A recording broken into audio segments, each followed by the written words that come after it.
Hey everyone, welcome to my audio review of issue 258, which I got, excuse me, which I got this past Tuesday in the mail, the day after St. Patty's Day. And I do apologize, I'm trying to get over a cough and a cold, if you will, with this weather that we've had lately. Doesn't help. But anyway, it's the first day of spring, so I figured I'd do my review here. And also do it before I head off to work. But anyway, 258. Excuse me. 258. The Chase Part 1. And I have to say this is a neat little story. I mean, it's a nice continuation of this new arc that's going on, this new soft retcon reboot, if you will, of Sonic's world and the aftermath of everything that's going on. So basically, we have the Freedom Fighters knowing exactly where the train that they have to, the rail train that they have to follow, in which the professors are kept captive in. They pretty much know where it's going, thanks to Sally being able to borrow, as she puts, the codes that she downloaded from the Death Egg. So Sally takes, so not Sally, but basically the Freedom Fighters use the codes to follow exactly to where the train is. And they basically start getting to work trying to figure out which car the professors are in. Now, the only way they, the only way they could do this, the only way they can do this is to hack into the train's systems. So, excuse me. So basically,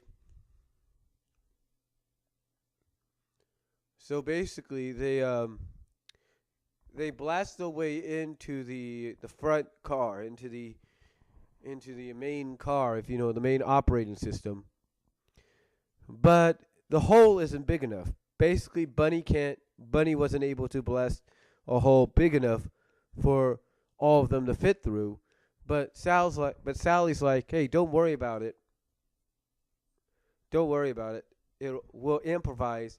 And she drops Nicole in there. Now, Nicole's in her portable form, and so she's got these. Excuse me.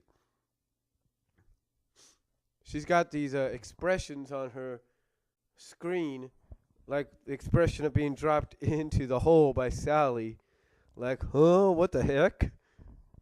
And then kind of the expression with like the two kind of like arrows, if you will, like ooh, hitting with a thud. And then, of course, she reforms her anamorphic AI body, her Lynx body, if you will. And she asked them to kind of be careful. Her components are one of a kind.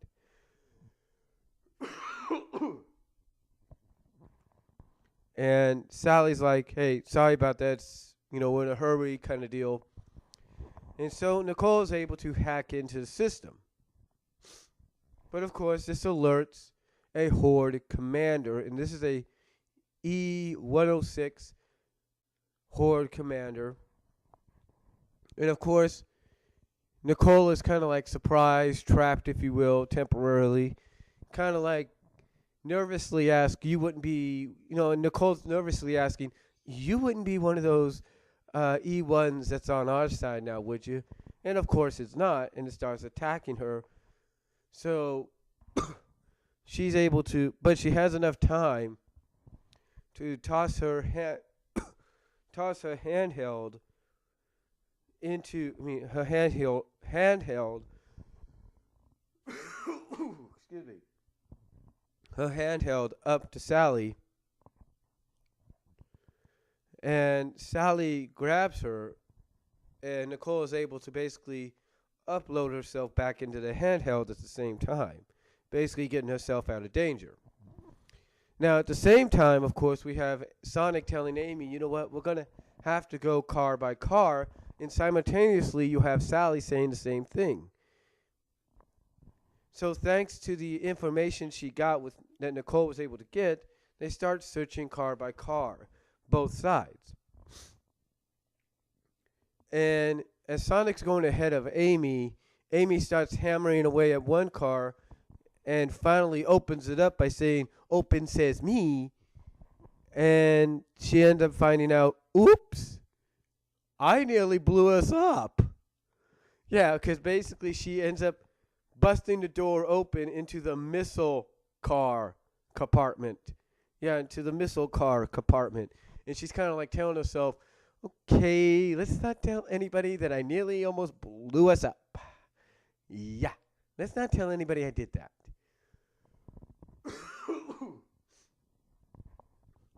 So she runs ahead as soon as she's seen Bunny about to blast the door open, and she's like, "Bunny, don't do it. Don't do it. I just came from a car full of missiles." So Bunny's like, "Oh, whoa, I could have nearly blown us up." And Bunny's like, "Whoa, I could have nearly blown us up if that was the case." So they both agree to start working to work together to open the car up and see what's inside. And when they see inside, they see not missiles, but they see stuff like ammunition, weapons, and all that. And then we cut to Sally and Rotor, and they're cutting into a car, and the car is full of nothing more than Eggman's junk food supply, if you will, his snacks for a long. So like when he gets in the mood to snack and just pig out, it's full of that compartment. And it's freezing in there because Sally's like, ooh, no good. And then, of course, Sonic being, typical Sonic, he ends up in the car full of badniks. And some of these badniks are from games like Sonic 2, Sonic and Knuckles. And in case you're wondering, the train itself is from Sonic Heroes. So, anyway, Sonic has to start fighting off the badniks. Sally notices the badniks are starting to come out and attack, and they have to fight them off and free the animals inside. So, yes, that's a connection to the game, that they got to free the animals that are inside of the badniks.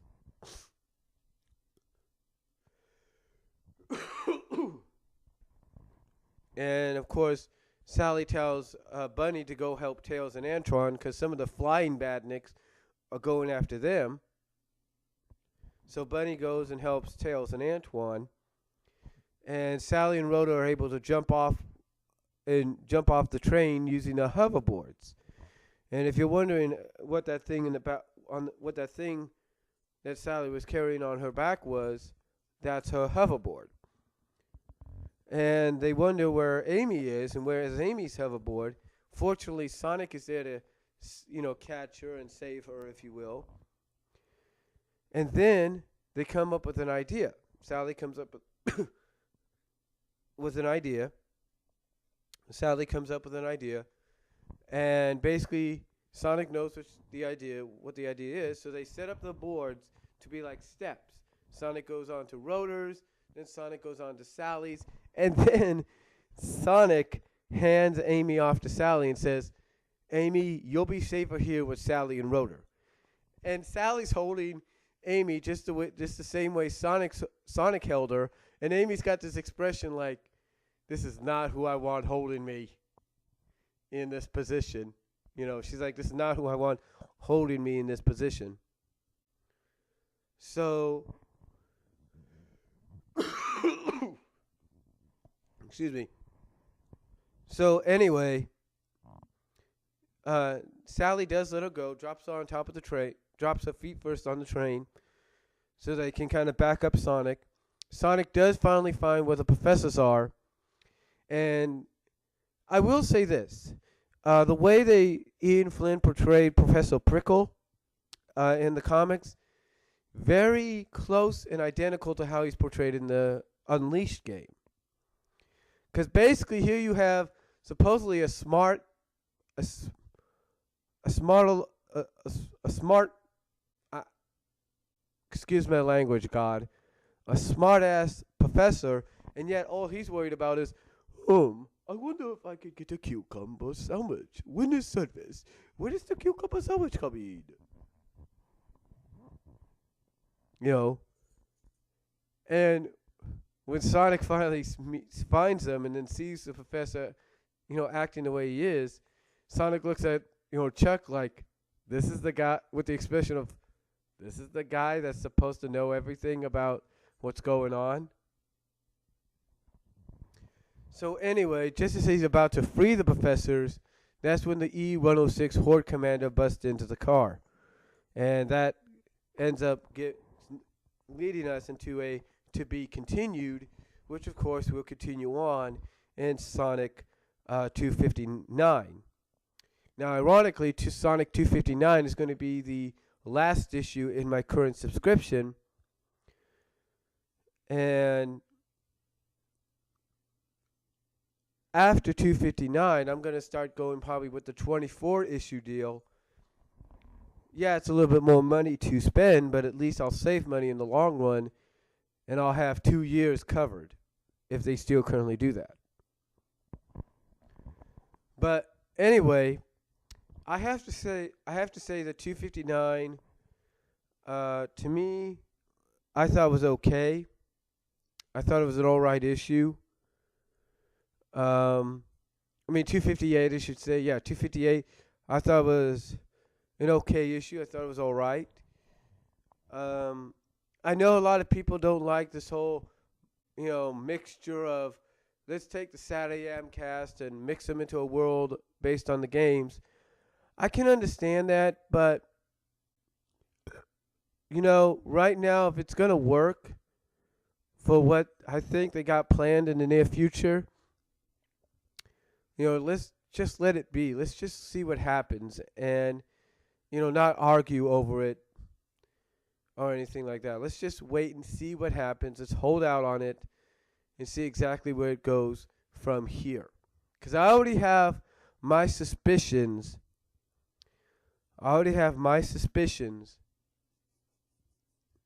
That 275 next year is what's probably going to all climax.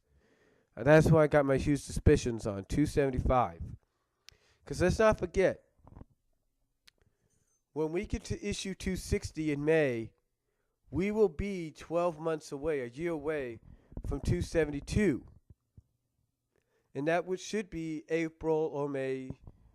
That should be around April and May 2015. So when you add 3 more months, like May, June, July, August, you're looking towards the end of the summer where this could all come to an end. I'm just saying. But anyway, I thought this was a decent issue.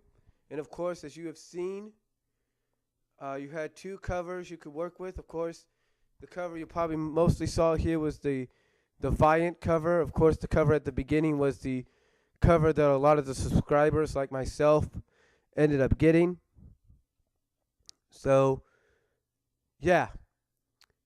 That's the cover we ended up getting. But if you are a Viant cover collector, you could go to your comic shop, or you could go to Archie Comics, or even Mile High or Midtown, and you could get the Viant cover as well to add to your collection. But overall, not a bad issue, and I do recommend checking it out if you can, and we'll just see what happens with 259 when we get to it. So that's all I'm going to say. Comment down below if you like, and I'll talk to you later. I'm going to get ready for work now.